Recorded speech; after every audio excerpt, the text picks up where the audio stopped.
What's good? G Money Richie, and we're back with another one. In this video today, I'm just going to chat about becoming a slave to philosophy and becoming chained to the game. And yes, I made a video in the past about simply becoming a slave to discipline and how that could benefit you in terms of making sure that you're tied to the most progressive tasks in your day, your life, weeks, your months, and years. But this topic's a little bit different, and philosophy, becoming a slave to philosophy as a whole. What philosophy is just the deeper interconnections of the world, the deeper interconnections of how things work, why they work the way that they do, why you do what you do, and why your brain and your mind and your body all work together in different ways to produce results in your life. And that's really what philosophy is, bro. But it's the philosophy of becoming a better version of yourself, the philosophy of the game, the philosophy of, just what it takes. And there's going to be four main things you need to understand about becoming a slave to philosophy. First thing is having emotionless, productive progress. And obviously, you have to be stoic in certain senses of what you're doing on a day-to-day basis and what your routines and your schedules look like.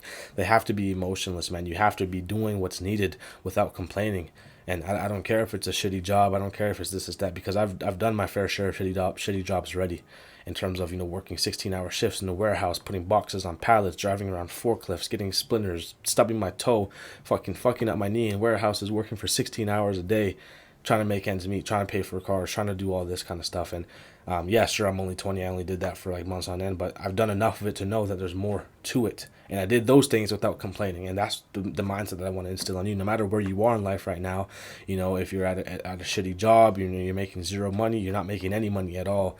You have to do what's required to get to the next level without complaining any bit. And I'm still doing that same thing right now. Like, by no means am I where I want to be in terms of the sales roles I've landed, the clients that I'm working with, etc. There's more to it. Essentially, you can consider me a low-level bitch in the digital realm, because I'm just a sales rep. I'm not really adding crazy value to the marketplace, just adding some crazy value to the businesses, and that's really about it, right? But it's about, putting in the input that will get you those results. And you have to make sure that these inputs will get you results, and you've seen proven track records in the line. And that comes with, putting in the input for calls, messages, DMs, workouts, applications, whatever it is. If you're applying for jobs, if you're sending DMs to get clients, do anything, you have to be able to put that effort in emotionless. Because when I locked in and I came back from Toronto, when I knew I needed to get something online to get this internet money and try to put my foot in the door, I sent about 700 DMs, man, 700 to 1,000 DMs. Obviously, my sales skills and all that kind of stuff played a role in terms of people getting back to me and giving me a chance, of course. But at the same time, like Alex Hormozy says, volume negates luck. So that's something you need to instill. The second thing you need to understand about becoming a slave to philosophy is having risk aversion in your life. Not being afraid of risk in anything, in any manner of what you're doing. Whether that's getting a new job, landing a new client, taking a new type of sales call, talking to a new female, going to family events, whatever it may be. There's always going to be a sense of risk in what you're doing, but you need to be adverse to that risk, and that's the only thing that's necessarily gonna work, bro. And that's becoming a slave to philosophy, because philosophers and stoics understand that risk is nothing. There's nothing on the line except for the life that you want to live. And the more that you don't do what you need to do, the more the life that you want to live becomes unattainable. So you got to do what's required. You got to take those risks, because the risks you don't take is you just putting off the life that you want to the side. So lock in and have risk aversion in all areas of your life. The third thing here is having an abundance mentality in all things and being indifferent, whether that's with females, whether that's with jobs, whether that's with clients, whether that's with potential prospects, whether that's with family members, etc. You have to be abundance, bro. You can't be holding on to positions in life that aren't really holding you back. Like I went through a decent amount of sales roles myself in terms of when it comes to appointment setting and high ticket sales.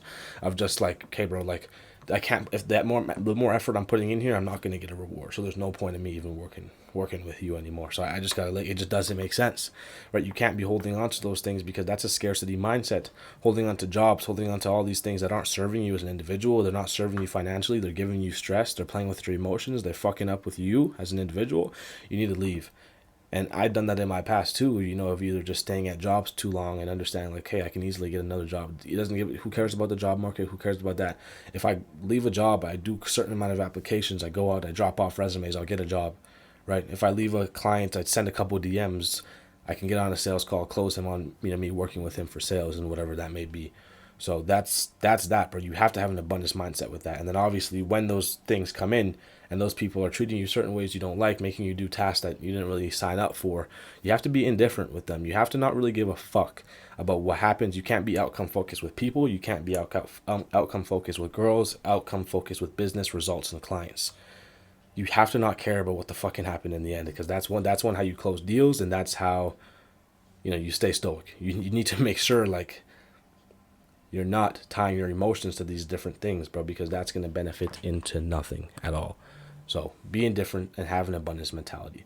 The fourth and final thing you need to understand about being a slave to philosophy here, bro, is that you have to be open to critique. You have to be open to criticism, man. And you just got to understand that people will always know more than you and be better than you in any room that you're in. And if you're not in a room right now where somebody's better than you, or somebody's smarter than you, or somebody's older than you, then you're in the wrong room. And we all know that thing. But like, my G, like, have you really done that yet? Have you really locked in on, being around people who are better than you? Do you even allow it for yourself? I see people who purposely go and hang out with people that are beneath them, whether that be financially, philosophically, psychologically, physiologically, neurologically, etc. And then they tend to surround themselves with people that are lower with them on all those kind of hierarchies, because obviously it gives them a sense of power. But that sense of power that you're seeking as a person, if you're afraid to surround yourself around those people, is nothing but trivial, and it's not going to get you anywhere in life. So you better kind of get rid of that ego and be able to step in rooms where you're going to get criticized, with everything that you do, whether that's the way you talk, the way you speak, the way you do your hair, all these little things. You have to be open to criticism. If you're not open to criticism, that goes against all areas of philosophy and being able to improve and all the intercomponents of the world. Because if you think about it, on anything that we have, any product that we have, any wall, piece of paper, thing that we use on a day-to-day basis that help us out in terms of technology and tools, they all went through multiple iterations of improvement. Because why? Because obviously they're not even objects don't have emotions, right? So the critique is something that we place on it ourselves.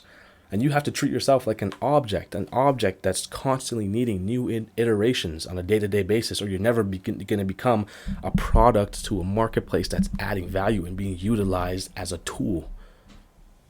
That's what you need to do. Be open to critique.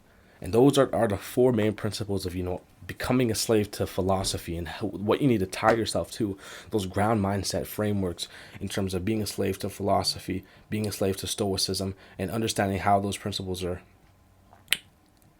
going to keep you on that straight and narrow. They have to be applied on a day-to-day basis. Emotionless productive progress, risk aversion, abundance and indifference, and being open to critique. It's not what you've heard of before, and I don't provide things that you're always hearing. So that's all I got for you guys today. Name is Richie, G Money, Gadako. Love you guys. Start off tomorrow strong, G. Peace.